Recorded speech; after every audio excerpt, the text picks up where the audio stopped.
Good morning and welcome in science on physics. आइए आज देखते हैं फिजिक्स के नीट और जेईई एग्जाम में पूछे गए महत्वपूर्ण क्वेश्चन। इस क्वेश्चन को देखते हैं। इस क्वेश्चन में कह रहा है कि a prism of refractive index mu and angle of prism A is placed in the position of minimum angle of deviation. If the angle of deviation is also A, then in terms of refractive index option दिया हुआ है 2 cos inverse mu by 2, B में दिया है sine inverse mu by 2, C में दिया है sine inverse root under mu minus 1/2, D में दिया है कॉस इन्वर्स म्यू बाई 2। बहुत ही आसान क्वेश्चन है। इसको देखते हैं। इसमें कह रहा है कि एंगल ऑफ डेविएशन के रूप में जो है आपका ए ही दिया हुआ है क्वेश्चन में, तो उस एंगल के लिए आपका वैल्यू क्या होगा। तो देखते हैं। इसको बहुत ही आसान क्वेश्चन है रिफ्रैक्टिव इंडेक्स के टर्म में। तो यहाँ पे अगर हम बात करें तो हमारा सीधे सीधी बात है कि प्रिज्म एंगल जो होता है हमारा, किसी प्रिज्म में अगर हम बात करें तो प्रिज्म एंगल क्या होता है हमारा ए। और यहाँ पे मिनिमम डेविएशन की अगर बात करें तो कोई रे ऑफ लाइट आ रहा है, इंसिडेंट रे, रिफ्रैक्टेड होने के बाद ये इमर्जेंट हो जाएगा, इमर्ज हो जाएगा। तो ये जो होगा, ये रे ऑफ लाइट जो होगा, ये रे ऑफ लाइट आपका क्या होगा कि जाना चाहिए था ऐसे, लेकिन ये चला गया इधर से। किसके कारण? तो प्रिज्म के कारण। तो ये जो डेविएशन हुआ अपने पाथ से, इसको बोलते हैं, इसी एंगल को बोलते हैं मिनिमम एंगल ऑफ डेविएशन बोलते हैं प्रिज्म के लिए। और ये आपका प्रिज्म एंगल है, ये आपका क्या है प्रिज्म एंगल। तो यहाँ पर हम लोग देख रहे हैं कि यही जो डेविएशन है और इसका रिफ्रैक्टिव इंडेक्स इस प्रिज्म का दिया हुआ है म्यू, तो इसके बीच रिलेशन क्या है, यानी कि रिफ्रैक्टिव इंडेक्स के टर्म में एंगल ऑफ प्रिज्म का मान बताना है। अगर ए का मान डेल्टा एम के बराबर हो तो क्वेश्चन में गिवन है, ठीक है, गिवन दैट क्या है क्वेश्चन में दिया हुआ कि जो आपका मिनिमम डेविएशन जो है वो आपका क्या है डेल्टा एम, वो किसके बराबर है तो एंगल ऑफ प्रिज्म उसके इक्वल है। तो अब हमारा फॉर्मूला क्या कहता है, प्रिज्म के लिए जो मिनिमम डेविएशन के लिए जो आपका रिफ्रैक्टिव इंडेक्स निकालने के लिए जो फॉर्मूला होता है वो होता है mu is equal to sine A plus delta M by 2, और नीचे हो जाएगा साइन ए बाई 2। ठीक है, तो यहाँ पर अब डेल्टा एम का मान रख देते हैं। तो क्या होगा डेल्टा एम का मान, तो म्यू इज इक्वल टू हो जाएगा साइन आपका 2a बाई 2 हो जाएगा, और फिर से आपका साइन a बाई 2 हो जाएगा यहाँ पर। ठीक है, तो अब इसको हम लोग क्या कर लेते हैं, यहाँ से सॉल्व करते हैं। तो यहाँ से 2 से 2 कट जाएगा तो साइन ऊपर आ जाएगा a, तो म्यू इज इक्वल टू हो जाएगा क्या चीज़, म्यू इज इक्वल टू हो जाएगा साइन आपका a, और नीचे हो जाएगा साइन a बाई 2 रह जाएगा। अब इसको हम लोग तोड़ लेंगे। साइन 2a जो फॉर्मूला चलता है ट्रिग्नोमेट्री का, sign 2a is equal to होता है 2 sine a into cos a। उसी तरह साइन a की जब बात करेंगे तो यहाँ पे क्या हो जा रहा है, आधा हो जा रहा है, तो इसी तरह इसमें भी आधा हो जाएगा, तो साइन a बाई 2 हो जाएगा इंटू कॉस a बाई 2। तो ये वाला फॉर्मूला उठा कर यहाँ रख सकते हैं हम लोग। तो जब यहाँ रखेंगे तो म्यू इज इक्वल टू हो जाएगा 2 sine a by 2 into cos a by 2 upon sine a by 2। तो ये से ये कट जाएगा, तो फिर आपका म्यू इज इक्वल टू क्या हो जाएगा, कॉस a बाई 2 आ जाएगा, कॉस a बाई 2, और 2 पहले से है। तो यहाँ से हमारा a का मान निकालना था, तो ये 2 लिया कर डिवाइड कर दें तो म्यू बाई 2 हो जाएगा, और कॉस a बाई 2 इधर हो जाएगा। ठीक है, अब इसको हम लोग क्या कर सकते हैं, यहाँ पे इसको इधर ले जाएं, इसको इधर लाएं, तो हमारा क्या हो जाएगा, हमारा क्या हो जाएगा, ये a बाई 2 है, इसको इधर ले जा करके अगर हम इसको ले जाएं तो कॉस इन्वर्स हो जाएगा a by 2 is equal to cos inverse mu by 2 हो जाएगा, कॉस इन्वर्स म्यू बाई 2 हो जाएगा। तो फिर आपका a निकालना है तो 2 लिया गुना कर दीजिए, तो a इज इक्वल टू क्या हो जाएगा 2 into cos inverse mu by 2 हो जाएगा, यानी आंसर आपका ये हो जाएगा। तो इस तरह से हमारा ऑप्शन नंबर ए सही होगा। समझ में आ गया होगा, फिर से रिपीट कर देते हैं। कह रहा है क्वेश्चन में कि जो मिनिमम डेविएशन है वो एंगल ऑफ प्रिज्म के बराबर है, क्योंकि रिफ्रैक्टिव इंडेक्स आपका दिया हुआ है क्वेश्चन में। तो फिर रिफ्रैक्टिव इंडेक्स के लिए जो फॉर्मूला होता है वो आपका होता है sine a plus delta M by 2 sine a by 2। अब ए का मान आपका डेल्टा एम की जगह पे ए रख सकते हैं, रख करके इसको सॉल्व करेंगे तो फॉर्मूला आपका आ जाएगा फिर से sine A by sine A by two, फिर इसको तोड़ देंगे तो two sine A by two into cos A by two, sine A by two cut जाएगा, फिर two cos A by two हो जाएगा, फिर से ये टू इधर ले आएंगे तो म्यू बाई टू हो जाएगा, फिर आपका कॉस इन्वर्स करेंगे तो ए बाई टू इधर आ जाएगा, म्यू बाई टू इधर आ जाएगा, तो इससे हमारा ए का वैल्यू निकल जाएगा। तो ये आपका आंसर है। चलिए नेक्स्ट क्वेश्चन देखते हैं।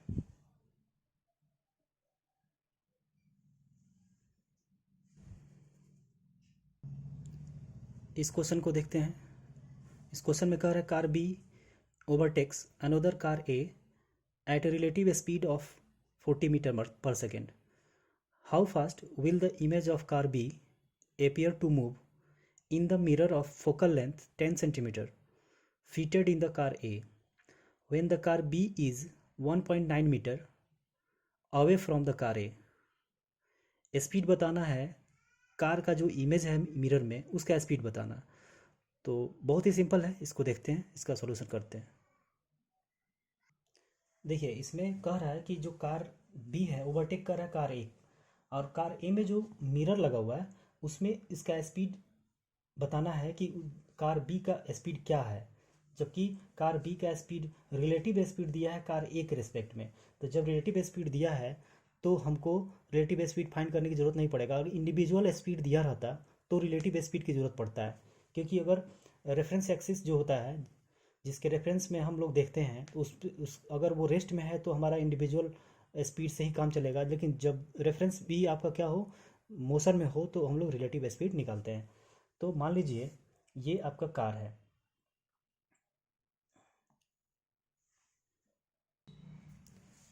ये मान लीजिए इस रोड पे कार जो है आपका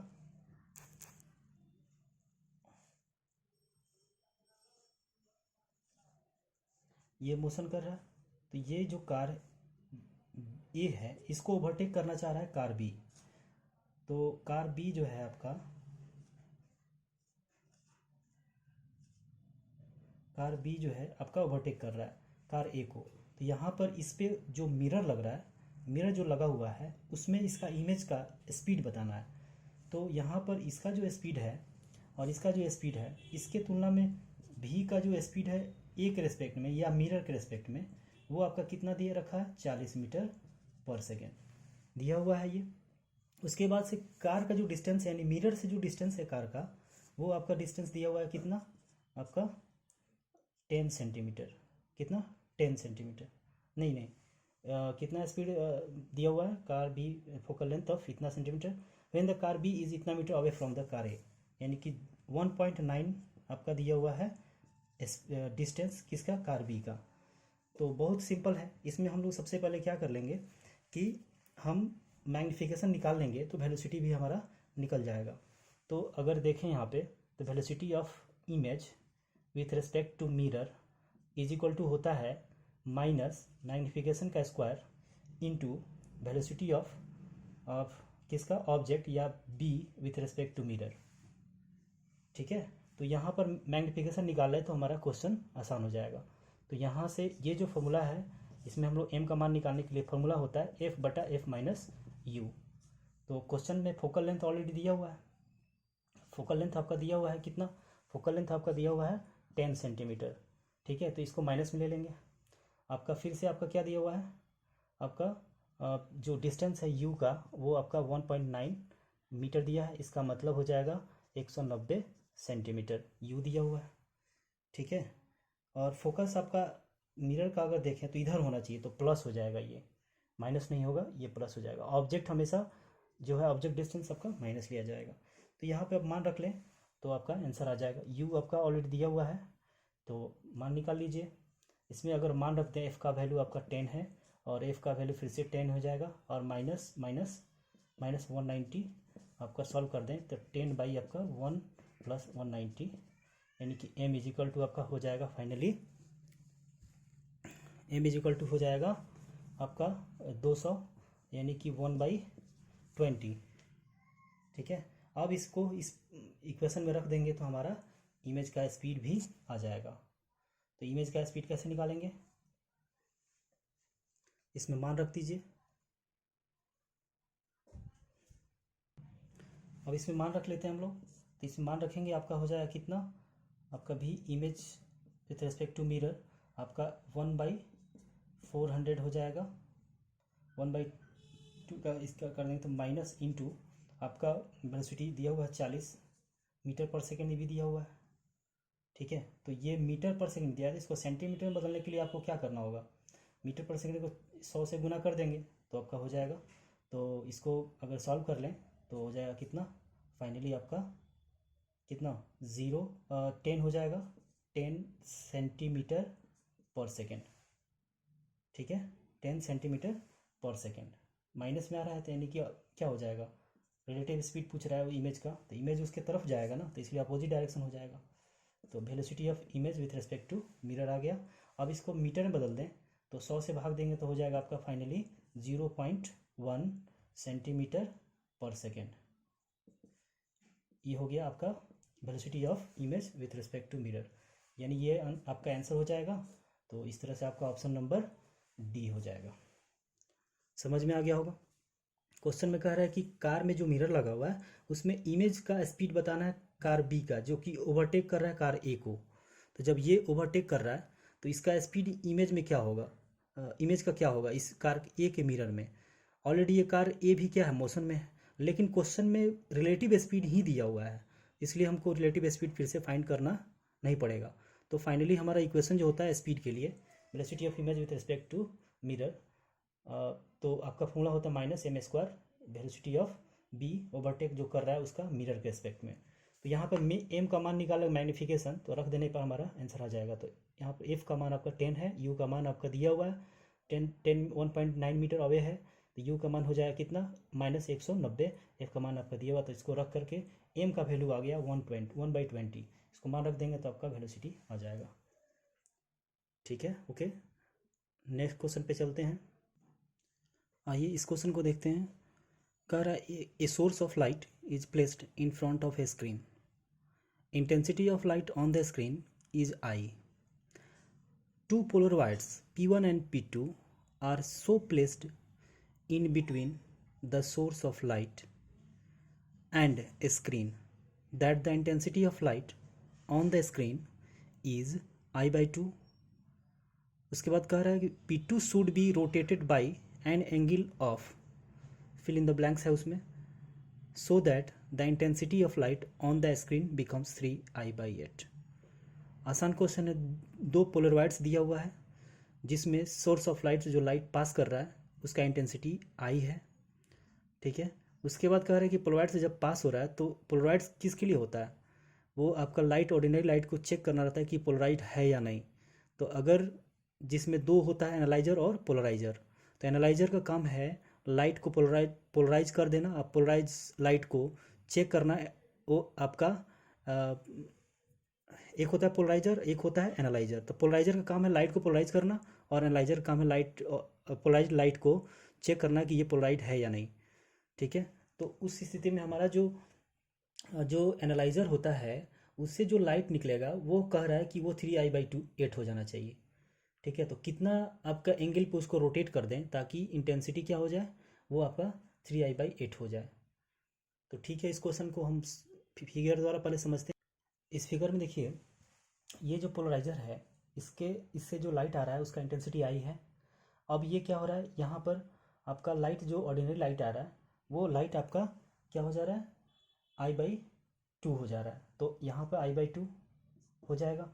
फिर से अगर वर्टिकल ही अगर एनालाइजर है तो I/2 ही रहेगा, लेकिन इस एनालाइजर को अगर हम रोटेट करते हैं तो इंटेंसिटी क्या होता है, कम हो जाता है।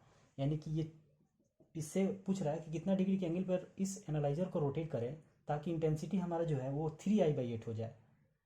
तो हम सीधी बात है, मालूस का जो लॉ कहता है कि जो इंटेंसिटी होता है एनालाइजर या पोलराइजर के बाद जो पोलराइज्ड लाइट है उसका जो इंटेंसिटी होता है वो होता है इक्वल टू आपका initial intensity into cos square phi.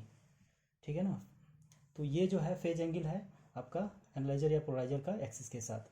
तो अगर हम बात करें ये, तो यहाँ से हम अगर वैल्यू निकाल लें तो हमारा क्वेश्चन सॉल्व हो जाएगा। देखिए इसमें जो है, मान लीजिए कि हमारा अगर एनालाइजर पोलराइजर जो है वैसे ही रह जाए, ठीक है, और एनालाइजर को हम लोग क्या कर लेते हैं, थीटा एंगल पे रोटेट करा लेते हैं। तो थीटा एंगल पे जब रोटेट होगा तो ये आपका एनालाइजर है और दिस इज योर पोलराइजर। तो जो लाइट आ रहा है वो लाइट अब क्या होगा, वो लाइट आपका बाहर जो निकलेगा वो कह रहा है कि 3I/8 हो जा रहा है। तो 3I/8 जो होगा वो आपका क्या होगा, यहाँ से तो आई आ रहा था, यहाँ पे I/2 हो जा रहा है।